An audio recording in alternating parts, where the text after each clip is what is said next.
Welcome back to part 2 of the Slick tutorial with Scala. I'm Daniel, and in this video I'm going to show you some more advanced Slick features in Scala. To remind you, Slick is one of the most popular libraries for database interaction in the Scala ecosystem. And I recommend that you watch the previous video, which I'm going to link in the description, so that you familiarize yourself with the most basic features of Slick before continuing. Now, without further ado, I'm going to introduce or reintroduce the project that we ended up with in the previous video. So I'm going to describe briefly what we did in the previous video, starting from an empty project, and then we're going to continue with some more advanced Slick features. So here I am in IntelliJ with a plain Scala project where we added some library definitions for Slick. You can also find these library definitions in the blog post, which I'm also going to link in the description, and you can find these library definitions at the end of the last video. All right. Now, this build SBT contains all the library definitions for Slick and for interaction with Postgres, which is the database that we use to demonstrate the Slick features.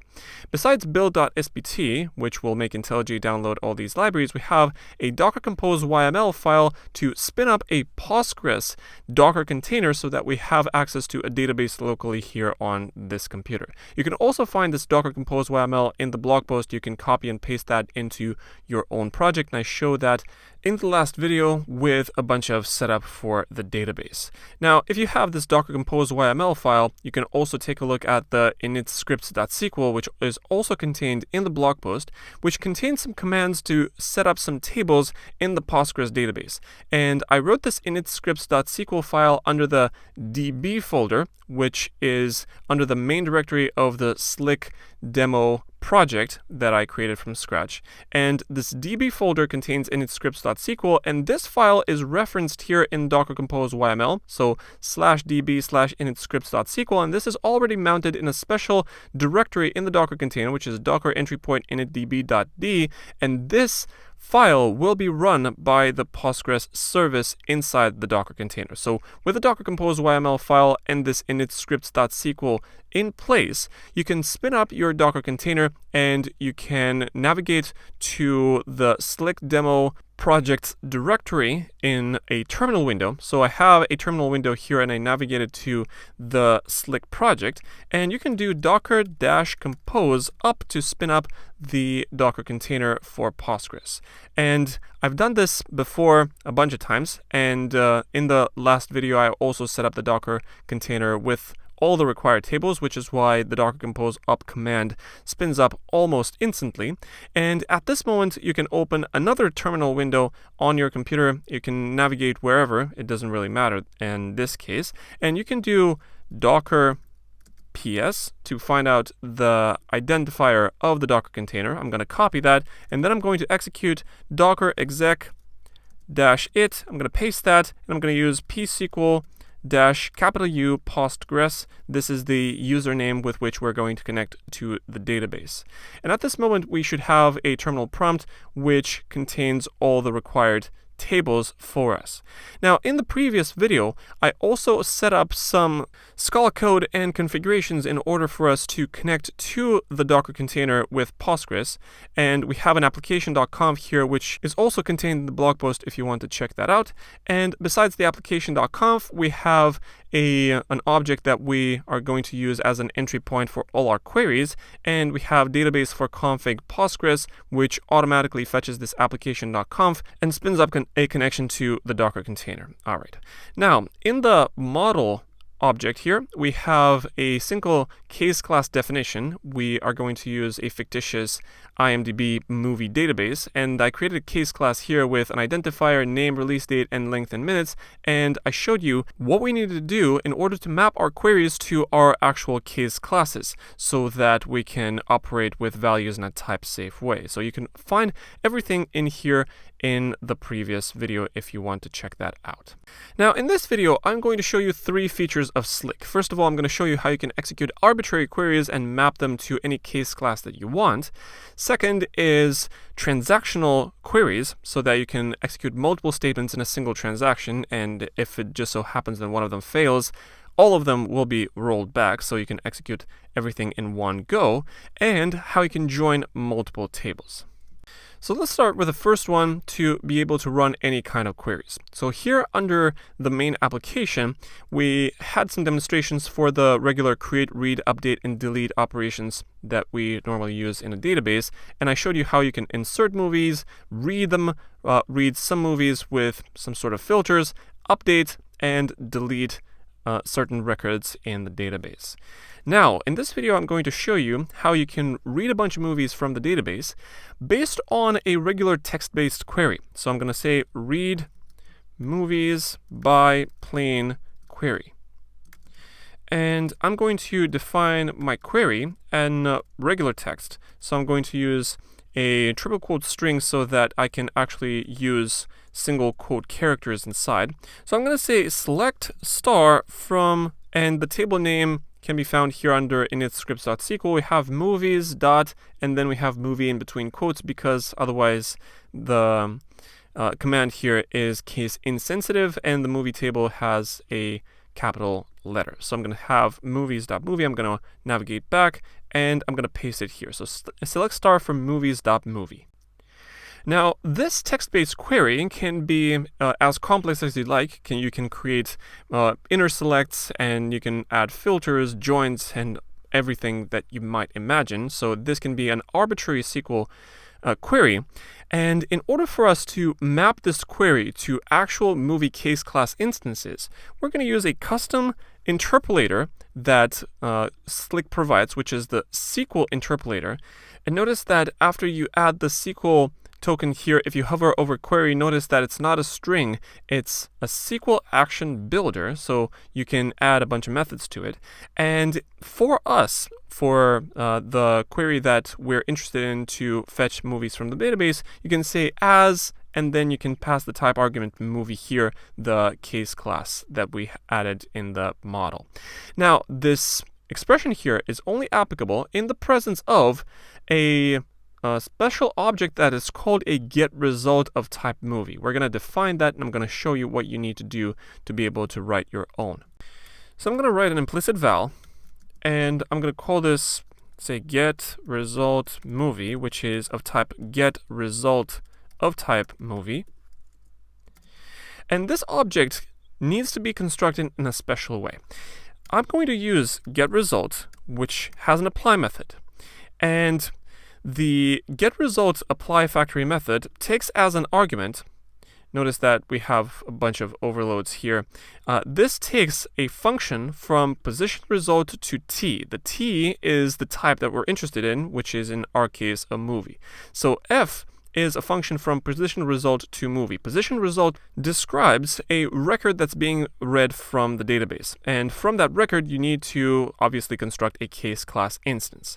Now, I'm going to show you how you can build that. So I'm going to have getResult from, and I'm going to use r as the positioned result. So I'm going to use positioned result. And we're going to build a movie out of that. And I'm going to use a bunch of pretty weird structures here. So you might find them counterintuitive. So positioned. All right, so we have a typo here.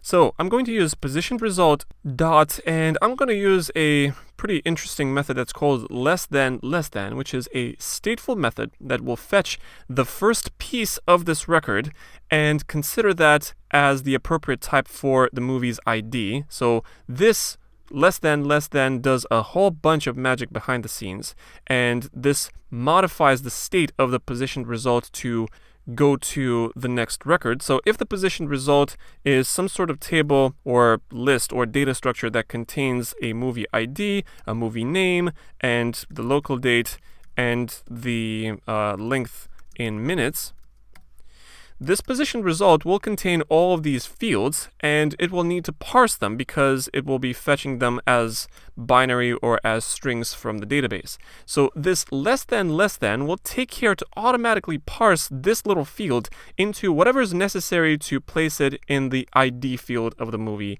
data type. So there's a lot of magic happening here. So position result less than, I'm going to use another positioned result less than for the name, which is a string. So we're going to use the second field as the same structure. Then we have the release date, which is of type local date, and we need to parse that explicitly because Slick does not have automatic parsing for us. So I'm going to have local date dot parse, and then I'm going to use positioned result dot, and notice that we have some methods here to say next string. And after that, I'm going to use position result less than because the length in minutes is an integer. So I'm going to use position result dot less than. So I'm going to put them here so that we can see them a little bit more clearly. So local date parse and position result less than. Take good care of the parentheses here because otherwise you'll get compiler errors. And notice that after we have the get result movie, the expression denoted by this query does not have any kind of extra requirements. So this query now is a SQL streaming action of, and we have a bunch of types here, and the most important is vector movie, which is the actual result type. Now, in order for us to actually execute the query, I'm going to use connection.db.run query. And this is going to be, instead of unit, this is going to be a future of vector movie. So this is going to be the result type that we're interested in. And obviously in main, we're going to run this little function. So I'm going to say read movies by plain query. And then I'm going to say on complete. And in case we get a success with a bunch of movies, I'm going to print line. And I'm going to say query successful. And we have movies here, and I'm going to use movies. And in case we get a failure with an exception, I'm going to print line. I'm going to say query failed. And I'm going to paste the exception inside. Now, this thing is a future which runs on top of an execution context that I've passed here as an implicit execution context in a small object which I've imported in main. This is what I've done in the previous video. All right, now I'm going to run a small thread sleep with, let's say, 5 seconds, and then I'm going to shut down the executor. So I'm going to say private execution context dot executor dot shutdown. Cool. Right, let's try to insert a bunch of movies into the database, and let's see what happens. So with our Docker container and our Postgres prompt active, we can do select star from movies.movie. Let's see what we have. We have a single movie, Shawshank Redemption. Depending on where you left off, you might have more or fewer records here in the table. I'm going to make sure that I insert a bunch. So I'm going to call demo insert movie first. So I'm going to comment this for now, and then I'm going to run the demo insert movie function to insert the matrix as well. So let's run this. Takes a little while to compile all the code, and we have query successful, which is great. Let's see what we have. Let's run the query again. We have Shawshank Redemption and the Matrix. This is good. We have 2 movies.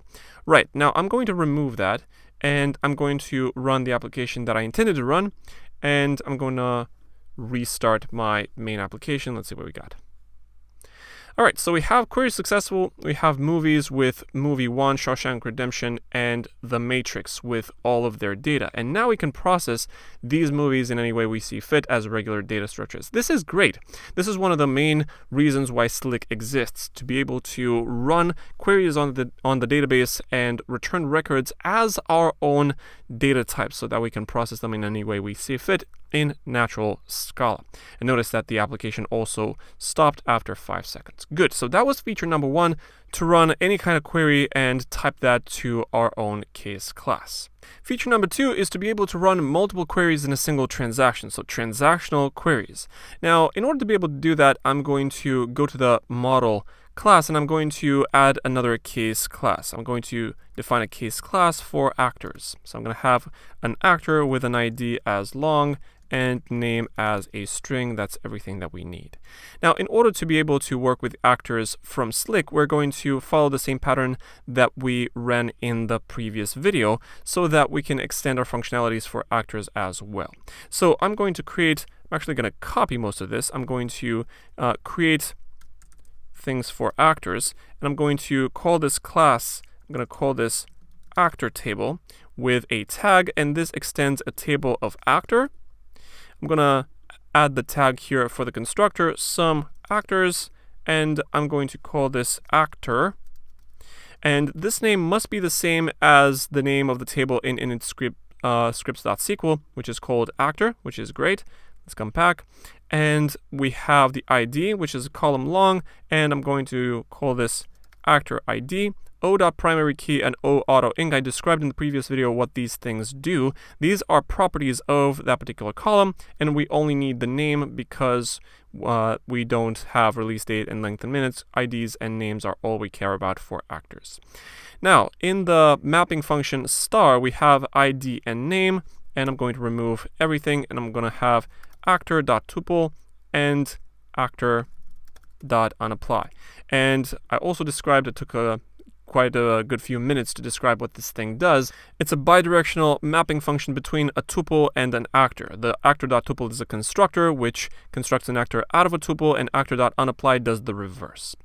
Right, and after we've done the actor table, we need to have a lazy val. I'm going to call this actor table as table query of type actor table. Okay, now with these things in place, we can add a bunch of actors in our database. So I'm going to navigate back to my main application, and I'm going to copy the demo insert movie method to, let's call this demo insert actors. And I'm going to have my query description as slicktables dot actor table plus equals, and I'm going to add a bunch of actors here. And you can also add multiple entries, multiple records in one go by saying plus plus equals, and then you can say a sequence of actors. And I'm going to fill these actors shortly. Then I'm going to have a future of, I think it's going to be a future unit. I'm actually going to remove the type. And this is going to be ConnectionDB run query description, which is insert all of these records into the database. And after I've completed the future, then we have query successful. And I don't care about the result. So I'm going to say query successful. The new movie ID is going to be an underscore. And then I'm going to have a thread sleep. I'm actually going to remove that thread sleep. And that should be it. And I need to add a bunch of values here. Let's call this Tom Hanks as actor with ID 1, Tom Hanks. And another value, let's call this Julia Roberts. And actor with 2L, and then Julia Roberts. Now, with these things in place, I'm going to add Tom Hanks and Julia Roberts in the sequence, and I'm going to have Tom Hanks and Julia Roberts. And this query essentially says, add these two actors to the database in a single query. Let's run this one. So I'm going to remove what I did before. Demo insert actors. Let's run this. Query failed. Let's see what we have here. So batch update exception, batch entry 0 into actors, actor values was aborted, relations, actors.actor does not exist. Yeah, because actors, actor does not exist, it's called movies.actor. Let's modify this. And that is in the model. And here in the Slick tables is here under the schema name. So instead of actors, I should say movies. I did this quite blindly. And I should probably run this. All right, so at this point, the query is successful. So the schema name is important. So it's as if you're writing whatever query into movies.actor. And the movies.actor comprises of this some movies, and this schema may or may not exist. And the actor is the table name. All right, cool. So at this point, let's try to select, and the actor's actor, of course, does not exist. The movies.actor, movies.actor, we have Tom Hanks and Julia Roberts already there in the table. This is great. So we now have a bunch of actors. Now, I would like to run multiple queries in a single transaction. This is the feature that I wanted to show you in this video. So let's go back to the main application, and I'm going to add a method here to have multiple queries, single transaction. Now, let's assume that we want to insert both a movie and an actor in the same transaction. So I'm going to define a small movie here. Let's call this Phantom Menace, which is a movie. I'm going to add an identifier, let's say 10, and I'm going to say Star Wars A Phantom Menace. And the release date is local date of... And checking my notes, I have 1999 May 16. And the length is 133 minutes. Now, 05 is no such thing. We only have 5. And we have Liam Neeson as actor with the identifier 3L. And we have Liam Neeson here. Cool. So let's try to add the Phantom Menace and Liam Neeson in one go by navigating back to multiple queries, whatever. And I'm going to define a value. Let's call this insert movie as slicktables.movieTable plus equals Phantom Menace. And similarly, let's call this insert actor as slicktables.actorTable plus equals Liam Neeson. So at this point, we have two separate queries, and we want to combine them together in a single transaction. So I'm going to say final query, and we're going to use dbio from Slick. So dbio.sequence, which takes insert movie and then insert actor. So this is a query that specifies first do this and then do that. And then I'm going to run the combined query by saying connection.db.run, and I'm going to say final query. So you can run both of these exactly as they are, but you can wrap this all in a single transaction by saying final query.transactionally. Transactionally means that if one of these fails, then the entire thing is rolled back. All right. So ConnectionDB run obviously returns a future, so you can check for completion and do something when it's done and something like that. I'm not going to monitor it, and I'm going to simply run it in main. So I'm going to run the application, and we should see nothing in the console because I haven't printed anything. But here in the database, if I select from movies actor, notice that we have Liam Neeson here. And if I do from movies.movie, we also have the Phantom Menace inserted inside. So we can run both of these queries in one go in a transactional statement. So that was feature number 2. Feature number 3 is to be able to run joins. And in order for us to join these tables, we need an actor mapping table because an actor can play in multiple movies and every movie can have multiple actors. So I'm going to go back to the model and I'm going to create a case class. I'm going to call this actor mapping. I'm going to have an ID which is a long, and we're going to have a movie ID, which is a long, and an actor ID, which is a long. And we're going to follow the same patterns that we did with the movie table and actor table. And I'm going to have actor movie mapping. And I'm going to copy most of this. So I'm going to have my, let's call this actor mapping table. So I'm going to call this movie actor mapping table, and I'm actually going to type my case class movie actor mapping. So movie actor mapping table, it takes a tag, and this extends movie actor mapping. I'm going to place inside this table, tag some movies. This is the same schema name, and the table name is from initscripts.sql. It's called movie actor mapping. Right, let's navigate back, and we're in the model. And I'm going to paste the movie actor mapping as the name. Right, so we have an ID, which is the mapping ID.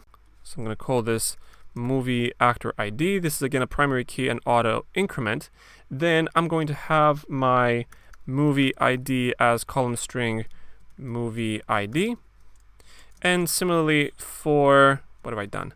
I want to copy this and I want to paste it here for the actor ID. So actor ID, and I'm going to name this column actor ID as well.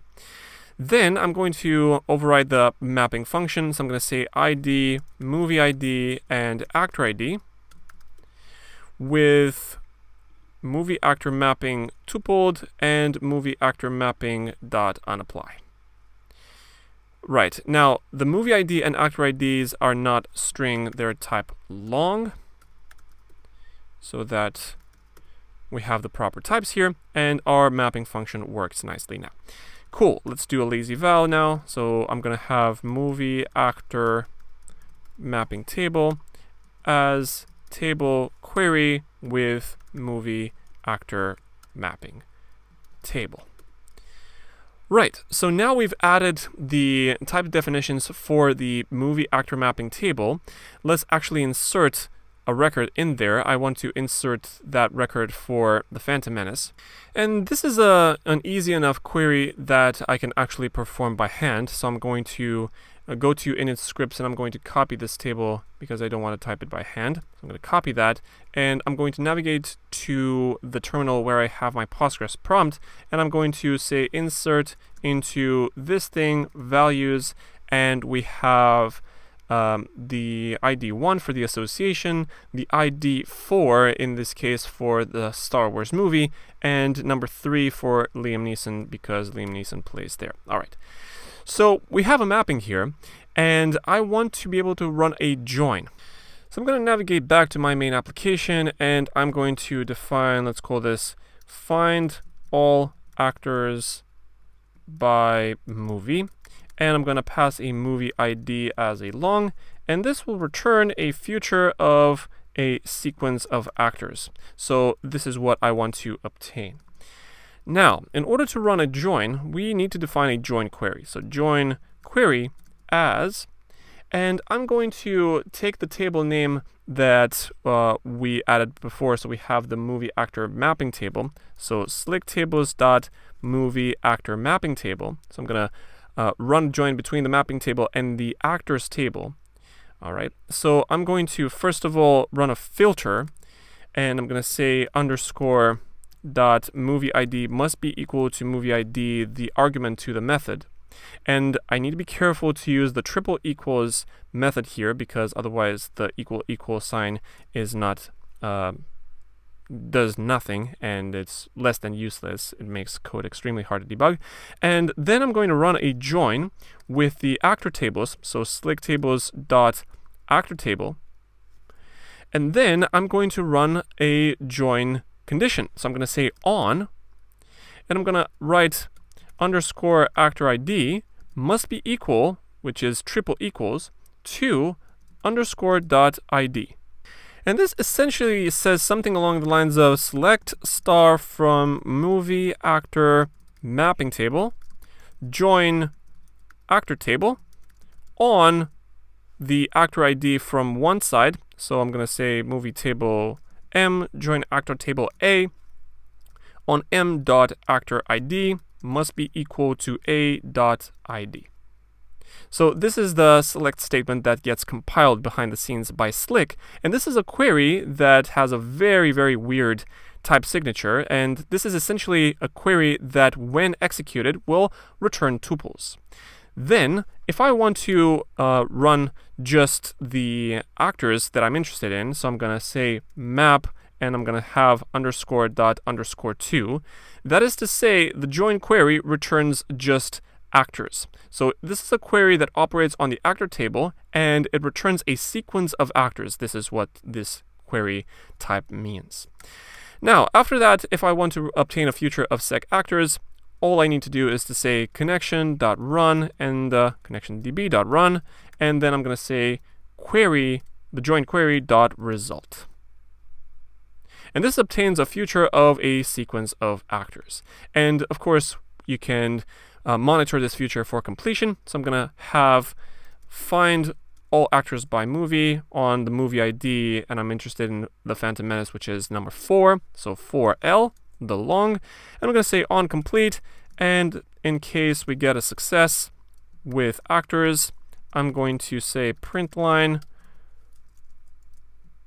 actors from Star Wars, and then I'm going to inject the actors inside. And in case we get a failure with an exception, I'm going to print line query failed. So query failed. And I'm going to inject the exception as before. All right, so let's inject the exception and let's run this application to see what we have. All right, so we have actors from Star Wars vector with actor 3 Liam Neeson. So we have our desired result. All right, so I hope you liked this one. 3 new features of Slick with Scala. If you like this video, go ahead and click the like button for me and subscribe to the channel for more videos like this. Check me out on Twitter and LinkedIn for fresh updates on upcoming material. Check out the previous video if you haven't done so already, and check out the next video because I'm going to show you some more advanced features of Slick coming up next week. Until next time, I'm Daniel, signing off.